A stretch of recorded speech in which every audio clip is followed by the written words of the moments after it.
Hello friends, welcome to channel. അപ്പോൾ നമ്മളിന്ന് പരിചയപ്പെടാൻ പോകുന്നത് ഒരു ബ്ലൂടൂത്ത് കീബോർഡാണ്. ഞാൻ ഉപയോഗിക്കുന്നത് ബ്ലൂടൂത്ത് കീബോർഡാണ്. ഏസറിന്റെ കീ പ്രോ എന്ന് പറഞ്ഞൊരു വയർലെസ് കീബോർഡാണ്. ഇത് ആക്ച്വലി നമ്മുടെ സാധാരണ വയർലെസ് കീബോർഡ് അല്ല, ബ്ലൂടൂത്ത് അഡീഷൻ ഉണ്ട്. ബ്ലൂടൂത്ത് വഴിയാണ് കണക്ട് ആവുന്നത്. നമുക്ക് ഡോങ്കിളുടെ ആവശ്യമില്ല. ഡോങ്കിളിൽ എക്സ്ട്രാ ഉണ്ട്, അത് വേറെ കാര്യം. ഡോങ്കിൾ ആവശ്യമുണ്ടെങ്കിൽ നമുക്ക് ഡോങ്കിളിൽ കുത്താം. പിന്നെ ഇത് ടൈപ്പ് സി USB റീചാർജബിൾ ആണ്, അത് വേറെ കാര്യം. 1699 റേഞ്ചൊക്കെ നമുക്ക് ഇപ്പോൾ ആമസോണിലൊക്കെ അവൈലബിൾ ആണ്. ഞാനിപ്പോൾ റീസെന്റ് കുറച്ച് ദിവസമായിട്ട് ഉപയോഗിക്കുന്ന സാധനമാണ്. MRP 2999 3000 രൂപ. ഞാൻ അത് അടുത്തായിട്ട് കാണിച്ചു തരാം. ഇപ്പൊ മൗസ് ഞാൻ ഉപയോഗിക്കുന്നത് മൗസ് എന്ന് വെച്ചാൽ ബ്ലൂടൂത്ത് മൗസ് ആണ്. മറ്റേ ഡോങ്കിൾ മൗസ് അല്ല ഞാൻ ഉപയോഗിക്കുന്നത്. വയർലെസ് മൗസ് എന്ന് പറയുമ്പോൾ നമ്മൾ വിചാരിക്കും നിങ്ങൾ ഡോങ്കിൾ ആയിരിക്കുന്നത്. അതല്ല, നിങ്ങൾക്ക് അറിയാം ലോജിടെക്കിന്റെ ഒക്കെ പ്രീമിയം, ലോജിടെക്കിന്റെ MX സീരീസ് ഒക്കെ ഉണ്ടല്ലോ, പ്രീമിയം സാധനങ്ങളൊക്കെ ഈ ബ്ലൂടൂത്ത് എഡിഷനാണ്. അതായത് ലോ പവർ ബ്ലൂടൂത്ത് ഉപയോഗിക്കുന്നത്, നല്ല പോലെ ബാറ്ററി ബാക്കപ്പ് കിട്ടുക, വേറെ കാര്യം. എന്താ വെച്ചാൽ നമുക്കറിയാലോ ഇപ്പോഴത്തെ ലാപ്ടോപ്പുകളും മാക്ബുക്കുകളും ഒന്നും പോർട്ടൊന്നും ഇല്ല. അപ്പോൾ നമുക്കിപ്പോൾ ഉള്ള ഒരു പോർട്ട് ഇതിന് ഉപയോഗിച്ച് കഴിഞ്ഞാൽ, ഇതിന് ഡോങ്കിൾ ഉപയോഗിച്ച് കഴിഞ്ഞാൽ നമുക്ക് ഇപ്പോൾ എക്സാമ്പിൾ എന്തെങ്കിലും കാര്യത്തിന് USB പെൻഡ്രൈവ് കുത്തണമെന്ന് വെച്ച് കഴിഞ്ഞാൽ പറ്റില്ല. അപ്പോൾ അങ്ങനത്തെ കാര്യത്തിൽ ഇപ്പോൾ മിക്ക ആൾക്കാരും ഈ ബ്ലൂടൂത്ത് കീബോർഡും മൗസാണ് ഉപയോഗിക്കുന്നത് കേട്ടോ. അപ്പോൾ ഞാൻ ഇത് കാണിച്ചു തരാം. ഞാൻ ആദ്യം എന്തായാലും ഇതിൻ്റെ അൺബോക്സിങ് അതിനടുത്ത് കാണിച്ചു തരാം. മൗസ് ഉപയോഗിക്കുന്നത് അസൂസിൻ്റെ ഒരു മൗസാണ് കേട്ടോ. അതാണ് സാധനം. ഇതിൻ്റെ ഒരു പച്ച കളർ അവൈലബിൾ ആണ്. ഇതിൻ്റെ മോഡൽ നെയിം ഞാൻ മറന്നു. ഇതിന് മോഡൽ നെയിം ഒന്നുമില്ലേ. MD200 എന്ന് പറഞ്ഞാൽ സീരീസ് ആയിട്ടാണ് വരുന്നത്. ഒരു അത്യാവശ്യം നല്ല വലിയ ഇവിടെ ഡബിൾ മൾട്ടി ഫംഗ്ഷൻ കീസ് ഒക്കെ സെറ്റ് ചെയ്യുമ്പോൾ ഇവിടെ നമുക്ക് കീ കാര്യങ്ങളൊക്കെ ഉണ്ട്. 2200 രൂപ പ്രൈസ് റേഞ്ചൊക്കെ വരുന്ന മോഡലാണ് കേട്ടോ. അപ്പോൾ ഞാൻ അതിന് മുമ്പ് ഞാൻ ആക്ച്വലി എനിക്ക് എന്താ വെച്ചാൽ എൻ്റെ എന്തായാലും ഡെല്ലിൻ്റെ നോർമൽ കീബോർഡ് കംപ്ലൈൻ്റ് ആയിരുന്നു. അപ്പോൾ ഞാൻ പെട്ടെന്ന് കയറിയിട്ട് ഒരു വയർലെസ് കീബോർഡ് HP ഒരെണ്ണം വാങ്ങിച്ചിട്ടുണ്ടായിരുന്നു. ഓക്സിജനിൽ പോയി വാങ്ങിച്ചെന്ന് വെച്ചാൽ എനിക്ക് ബാക്കിയൊക്കെ നോക്കിയപ്പോൾ നമ്മുടെ ഇൻസ്റ്റാമാർട്ടിൽ നോക്കിയപ്പോഴും എന്താ പറയുക, നല്ല കീബോർഡ്സ് ഒന്നും അതിൽ കാണാനില്ല. ഈ ഡെല്ലിൻ്റെ തന്നെയായിരുന്നു, വേറെ ഒന്നും ഉണ്ടാകുന്നില്ല. അപ്പം ഞാൻ പെട്ടെന്ന് ധൃതിയിൽ അപ്പം തന്നെ പോയി നമ്മുടെ HP സാധനം എൻ്റെ അടുത്തുള്ളത് ഓക്സിജൻ. അപ്പോൾ അവിടെ പോയി വാങ്ങിച്ചാൽ അപ്പോൾ എനിക്ക് പ്രൈസ് കൂടുതലാണ് വിറ്റത്. 1600 രൂപയന്മാർ അടിച്ചു തന്നത്. ഇതിൻ്റെ അവരുടെ ഒഫീഷ്യൽ സൈറ്റിൽ പോലും 1600 രൂപയുള്ളൂ. ഞാനത് പറഞ്ഞിട്ടൊക്കെ ഉണ്ടായിരുന്നു. പിന്നെ പോട്ടെ, ഞാൻ നോക്കിയില്ല ആ സമയത്ത് ബില്ല് ചെയ്യുന്ന. അതാണ് പക്ഷേ എന്ന് വെച്ചാൽ പറഞ്ഞത് ധൃതി പിടിച്ച് പോയിക്കുന്നായിരുന്നു. ഇതൊരു 1300 രൂപയ്ക്ക് ഞാൻ കൊടുക്കുന്നു. 2-3 ദിവസം ആയിട്ടുള്ളൂ. ഫുൾ ബോക്സ് ബില്ല് എല്ലാ സംഭവത്തിലുണ്ട്. ഇതതിൻ്റെ മോഡൽ നിങ്ങൾക്ക് നോക്കാം ഓൺലൈനിൽ കയറിയിട്ട്. KM260 എന്ന് ഞാൻ മോഡലാണ്. ആരെങ്കിലും ഒരു keyboard mouse combo, wireless keyboard mouse combo നോക്കുന്നുണ്ടെങ്കിൽ 3 ഇയറിൻ്റെ ലിമിറ്റഡ് വാറണ്ടി HP തരുന്നതാണ് കേട്ടോ. 2.4 GHz വയർലെസ് കണക്ഷൻ. ഇത് ആരെങ്കിലും ഉണ്ടെങ്കിൽ കോൺടാക്ട് ചെയ്യാൻ മറക്കണ്ട. നമ്മൾ സെല് ചെയ്യുന്നുണ്ട്. 1200 രൂപ നമ്മൾ സെല് ചെയ്യാം. പുതിയ സാധനമാണേ. അപ്പോൾ ഞാൻ പറയണേ ഓൺലൈൻ അടക്കം 1500 സംതിങ് വരും. അപ്പോൾ 1600 റേഞ്ചൊക്കെ വരും. അത് പറയാൻ കാരണം കേട്ടോ. അപ്പോൾ ഇൻട്രസ്റ്റിനെ കോൺടാക്ട് ചെയ്യാൻ മറക്കണ്ട. അപ്പോൾ ഇതാണ് സംഭവം. ഞാൻ ഇത് അടുത്തായിട്ട് തന്നെ കാണിച്ചു തരാം. അതിന് മുമ്പ് നമ്മുടെ ചാനൽ ആദ്യമായിട്ട് കാണാറ് എൻ്റെ പരിചയം. ഞാനൊരു ഫൈനാൻഷ്യൽ അനലിസ്റ്റ് ആണ്. നമ്മൾ ടെക് ഫിനാൻഷ്യൽ എക്സ്പീരിയൻസ് ആണ്, ക്വാളിഫയർ ആണ്. എന്തെങ്കിലും സംശയങ്ങളൊക്കെ എൻ്റെ കമൻറ്റ് ചെയ്യാൻ മറക്കണ്ട. നമ്മൾ എല്ലാ കമൻറ്റും പോകുന്നതാണ്. ഡിസ്ക്രിപ്ഷനിൽ ചെക്കൗട്ട് ചെയ്തൊക്കെ മറക്കണ്ട. ഇൻസ്റ്റാഗ്രാം പേജിൽ ലിങ്ക് ഒക്കെ ഇട്ടിട്ടുണ്ട്. അപ്പോൾ നിങ്ങൾക്ക് അതിൽ കയറിയിട്ട് ഫോളോ അടിച്ചാൽ മതി. അതുപോലെ തന്നെ നമ്മുടെ വെബ്സൈറ്റ് jmg.banksupport. നിങ്ങൾക്ക് ക്രെഡിറ്റ് കാർഡ്സും ബാങ്ക് ലോൺസ് ഒക്കെ അപ്ലൈ ചെയ്യാൻ ഇൻട്രസ്റ്റ് തന്നെ നമ്മുടെ വെബ്സൈറ്റ് നോക്കി നോക്കുക. നിങ്ങൾക്ക് നമ്മുടെ പിൻ കോഡ് അനുസരിച്ചിട്ട് എലിജിബിലിറ്റി കാര്യങ്ങളൊക്കെ അതിൽ അറിയാൻ പറ്റും കേട്ടോ. അപ്പോൾ എന്തായാലും നിങ്ങൾ വീഡിയോ കണ്ടിട്ടോ.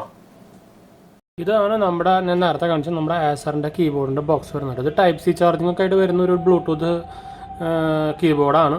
നിങ്ങൾക്ക് അത്യാവശ്യം ഭയങ്കര ചെറുതും അല്ല ഭയങ്കര വലുതുമില്ല, അങ്ങനത്തെ ഒരു മോഡലാണ്. ഇതിൻ്റെ പേര് വരുന്നത് ഏസറിൻ്റെ കീ പ്രോ വയർലെസ് ഇതെന്നാണ്. ഇതിന് 1700 രൂപ റേഞ്ചൊക്കെ പ്രൈസ് വരുന്നുണ്ട്. ഇതിൻ്റെ ബോക്സാണ് നിങ്ങൾ കാണുന്നത്. ഇതിൻ്റെ MRP ഡീറ്റെയിൽസ് ഒക്കെ 3000 രൂപ കാര്യങ്ങളൊക്കെയാണ്. ആമസോണിൽ അവൈലബിൾ ആണ്. ഞാൻ എന്തായാലും ലിങ്ക് കൊടുക്കാം. 482 ഗ്രാം സാധനം വെയിറ്റ് വരുന്നുണ്ട് കേട്ടോ.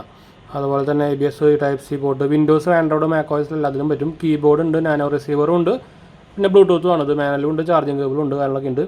പിന്നെ ഇത് മെയ്ഡ് ഇൻ ചൈന കാര്യങ്ങളൊക്കെയാണ്. അപ്പോൾ നമുക്ക് എന്തായാലും ബോക്സ് ഓപ്പൺ ചെയ്യാൻ, ഞാൻ ആദ്യമായിട്ട് ഓപ്പൺ ചെയ്യാൻ പോണത്. ഞാൻ ഇതിൻ്റെ ആ സാധനം സീൽ പൊട്ടിച്ചത് മാത്രമേ ഉള്ളൂ, തുറന്നിട്ടുണ്ടാകുന്നില്ല. അപ്പോൾ നമുക്ക് ഫസ്റ്റ് ആയിട്ട് തുറക്കാം. വേണ്ടു തുറക്കുമ്പോൾ നമുക്ക് ഇങ്ങനെ ഒരു ബോക്സ് പാക്കേജിങ്, ഒരു ആവറേജ് ബോക്സ് പാക്കേജിങ് മാത്രമേ ഉള്ളൂ, ഭയങ്കര പ്രീമിയംനെസ് ഒന്നുമില്ല. ഇത് നമുക്കൊരു type A to type C cable കിട്ടുന്നുണ്ട്, പിന്നെ ഒരു യൂസർ മാനുവൽ കിട്ടുന്നുണ്ട്. ഇത് 2 മണിക്കൂർ ചാർജ് ചെയ്ത് കഴിഞ്ഞാൽ നമുക്കൊരു 60 മണിക്കൂറൊക്കെ നമുക്ക് യൂസേജ് കിട്ടുന്നതാണ് ആക്ച്വലി ബ്രാൻഡ് പറയുന്നത്. അപ്പോൾ ഇതാണ് നമ്മുടെ സംഭവം വരുന്നത്. അപ്പോൾ ഞാൻ ഇത് എടുത്തൊക്കെ മാറ്റി വെച്ചിട്ട് നമ്മുടെ കീബോർഡ് ഇവിടെ ആക്കി. കീബോർഡ് നോക്കുമ്പോൾ നിങ്ങൾക്ക് അറിയാം, അത്രയ്ക്ക് ചെറുതുമല്ല അത്രയ്ക്ക് വലുതുമല്ല, അങ്ങനത്തെ ഒരു ഡിസൈനാണ്. പിന്നെ സ്ലിം കീബോർഡാണ് കണ്ടോ, അത്യാവശ്യം സ്ലിമ്മാണ്. അതിൻ്റെ ഈ സൈഡിൽ മാത്രം ബാറ്ററി ഇരിക്കും മിക്കവാറും. ഇതിൻ്റെ മോഡൽ നെയിം ഏസറിൻ്റെ സംഭവം കൂടെ കൊടുത്തിട്ടുണ്ട്. 3.7 വാട്ട് 5 mAh ആണ് വരുന്നത്. റേറ്റിംഗ് മെയ്ഡ് ഇൻ ചൈന കാര്യങ്ങളൊക്കെ കൊടുത്തിട്ടുണ്ട്. പിന്നെ ഇവിടെ നിങ്ങൾക്ക് പോയി നോക്കിക്കഴിഞ്ഞാൽ ഒരു ടൈപ്പ് സി പോർട്ടും കാണാം. പിന്നെ നമുക്ക് USB ഉണ്ട്. പിന്നെ നമുക്കിവിടെ ഈ സംഭവം ഉണ്ട്, അതായത് നമ്മുടെ ഡോങ്കിളും ഉണ്ട്, വൈഫൈ ഡോങ്കിൾ. അപ്പോൾ ബാക്കി എന്താ, നമുക്കിവിടെ ഓൺ ഓഫ് ബട്ടൺ വരുന്നുണ്ട്, നമ്പർ ലോക്കിൻ്റെ സ്വിച്ചുകൾ വരുന്നുണ്ട്, ബാറ്ററി ഇൻഡിക്കേറ്റർ സ്വിച്ചുകൾ വരുന്നുണ്ട്. അപ്പോൾ ജസ്റ്റ് ഞാനിതൊന്ന് കണക്ഷനും കാര്യങ്ങളൊക്കെ ഒന്ന് കാണിച്ചു തരാം. ഒരു മിനിറ്റ് കാണുന്നുണ്ടായിരിക്കും. ഇപ്പോൾ ഇത് പെയറിംഗ് മോഡിലേക്ക് ആയിട്ടുണ്ട്. എങ്ങനെ പെയറിംഗ് മോഡ് ചെയ്യാമെന്ന് വെച്ച് കഴിഞ്ഞാൽ താഴ്ത്താം. അല്ലെങ്കിൽ ഒന്ന് ഇതിലെന്താ വെച്ചാൽ നമുക്ക് ഫംഗ്ഷൻ ബട്ടൺ പ്ലസ് 1 അമർത്തി പിടിച്ചാൽ മതി. അപ്പോൾ ഇത് പെയറിംഗ് മോഡിലാവും. ഇതിൽ ആക്ച്വലി ബാറ്ററി ചേർത്ത് കുറച്ച് കുറവുണ്ട്. അപ്പോൾ അത് ബ്ലൂടൂത്ത് പെയറിംഗ് മോഡിലായിരിക്കും. പിന്നെ ഉള്ളത് നിങ്ങൾക്ക് വേണമെങ്കിൽ ബ്ലൂടൂത്ത് അല്ലെങ്കിൽ പിന്നെ നിങ്ങൾക്ക് മറ്റേ നമ്മുടെ നോർമൽ ഡോങ്കിളുണ്ടല്ലോ, ഡോങ്കിൾ കുത്തിയാലും മതി. ബ്ലൂടൂത്ത് ഇപ്പോൾ നിങ്ങൾക്ക് ടാബ്ലറ്റൊക്കെ ഉപയോഗിക്കണമെന്നുണ്ടെങ്കിൽ ഞാൻ ആക്ച്വലി ഉപയോഗിക്കുന്നത് നമ്മുടെ ബ്ലൂടൂത്തിൻ്റെ മൗസ് തന്നെയാണ്. ഇത് നമ്മുടെ ഒരു ആസൂസിൻ്റെ ഒരു MB200 എന്ന് പറഞ്ഞൊരു മോഡലാണ്. ഒരു 2500 ആ റേഞ്ച് പ്രൈസ് വരുന്നൊരു മോഡലാണ്. എന്നുവെച്ചാൽ നമുക്ക് ഞാൻ അത്ര കാലം സാധാരണ തന്നെ ഉപയോഗിക്കാറ്. പക്ഷേ നമുക്ക് വൃസ്റ്റുമ്പോൾ നല്ല പെയിൻ വരുന്നുണ്ട്. അപ്പോൾ ഞാൻ മാറ്റിയതാണ് ഇപ്പോൾ റീസെൻ്റ്ലി.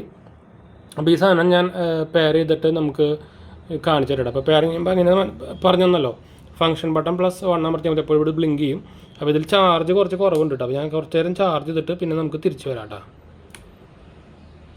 അപ്പോൾ നമ്മളത് കുറച്ച് നേരം ചാർജ് ചെയ്തു, പിന്നെ നമ്മൾ പെയർ ചെയ്തു. ഇപ്പോൾ ഞാൻ ബ്ലൂടൂത്ത് വഴിയെ പെയർ ചെയ്തിട്ടുണ്ടായിരുന്നു. അപ്പോൾ ബ്ലൂടൂത്ത് വഴി ഞാൻ പറഞ്ഞിട്ടുണ്ടായിരുന്നു ഫംഗ്ഷൻ പ്ലസ് 1 അമർത്തി പിടിച്ചാൽ നമുക്കിത് ബ്ലിങ്ക് ആകും. ഇവിടെ 3 ഇത് കാണാം. അപ്പോൾ നമ്മൾ നമ്മുടെ ലാപ്ടോപ്പായിട്ട് പെയർ ചെയ്ത് കണ്ടു. അപ്പോൾ നിങ്ങൾക്ക് ഞാനിവിടെ ടൈപ്പ് ചെയ്യുന്ന കാണാം 1 2 3 ഇതൊക്കെ അടിച്ചു കഴിഞ്ഞാൽ അവിടെ 1 2 3 വരണുണ്ടോ. ഈ ഒരു ഇഷ്യൂ ആയിട്ട് എനിക്ക് തോന്നിയത്, ഇതിന് നമുക്ക് ആക്ച്വലി ഒരു എന്താ പറയുക, ഇങ്ങനെ എലിവേറ്റ് ചെയ്യണ ഒരു സാധനം ഉണ്ടല്ലോ ബാക്കിൽ, നമ്മുടെ ബാക്കിയുള്ള കീബോർഡിന് ഉണ്ടാവില്ല, അങ്ങനത്തെ ഒരു ബട്ടണല്ല, അങ്ങനത്തെ ഒരു ആ സാധനം ഇല്ല. അതിന് പകരം ഇവിടെ ബാറ്ററി ബാക്ക് പോലെ ചെറുതായിട്ട് പൊന്തിക്കണമെങ്കിലും പക്ഷേ ഒരു എലിവേഷൻ കിട്ടുന്നില്ല. അപ്പോൾ അതുകൊണ്ട് തന്നെ നമുക്ക് ആ ഒരു എർഗണോമിക്സ് ഡിസൈൻ പ്രശ്നം വരുന്നുണ്ട്. കൈ ചിലപ്പോൾ ഇങ്ങനെ നിലത്ത് മുട്ടിയിട്ടേ ചിലപ്പോൾ ചിലർക്ക് ഇഷ്യൂ വരാം. അപ്പോൾ അതാണ് എനിക്ക് ഇഷ്യൂ തോന്നിയത്. അല്ലാണ്ട് ബിൽഡ് ക്വാളിറ്റിയിലും കാര്യത്തിലൊന്നും വലിയ പ്രശ്നങ്ങളൊന്നുമില്ല. ഫുൾ സൈസ് കീബോർഡും കാര്യങ്ങളൊക്കെ തന്നെയാണ്. അപ്പോൾ ഞാൻ കുറച്ച് നേരം ചാർജ് ചെയ്തുള്ളൂ. ഇതിവിടെ നമുക്ക് 3 ഇൻഡിക്കേഷൻ നിങ്ങൾക്ക് ഇവിടെ കാണാം. അപ്പോൾ നമ്പർ ലോക്ക് അമർത്തി കഴിഞ്ഞാൽ നമ്പർ ലോക്കിൻ്റെ ലൈറ്റ് കത്തും, ക്യാപ്സിൻ്റെ അമർത്തി കഴിഞ്ഞാൽ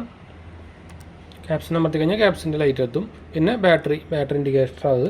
അപ്പോൾ പെയറിങ്ങിൻ്റെ ആയാലും നമ്പർ ലോക്കിൻ്റെ കീയാണ് ബ്ലിങ്ക് ചെയ്യാം പെയറിങ്ങിൻ്റെ മോഡിൽ. അപ്പോൾ ഇത് ഓൺ ഓഫ് ബട്ടൺ കൂടെ കാണാം നിങ്ങൾക്ക്. പിന്നെ ഡോങ്കിളാണെങ്കിൽ താഴെ നിങ്ങൾക്ക് കാണാം. അപ്പോൾ അതായത് അങ്ങനെയാണ് നിങ്ങൾക്ക് ഉപയോഗിക്കാം. ഇപ്പോൾ ഇതാണ് നമ്മുടെ ഏസറിൻ്റെ എന്താ പറയുക കീ പ്രോ എന്ന് പറഞ്ഞ ബ്ലൂടൂത്ത് ഒരു ബഡ്ജറ്റ് റേഞ്ചിൽ വരുന്ന സാധനമാണ്. 2000 താഴെ വരുന്ന സാധനം. നിങ്ങൾക്ക് വേറെ ഒന്നും കിട്ടില്ല ഈ ബ്രാൻഡഡ് ആയിട്ടുള്ള ഒരു ഇതേപോലെ ഒരു എന്താ പറയുക ബ്ലൂടൂത്ത് കീബോർഡ് കിട്ടില്ല കേട്ടോ. അത്യാവശ്യം വെയിറ്റ് ഉണ്ട്, പക്ഷെ എന്നാലും നമുക്ക് പോർട്ടബിൾ ആണ്, എന്താ വെച്ചാൽ സ്ലിം ആയതുകൊണ്ട് കേട്ടോ.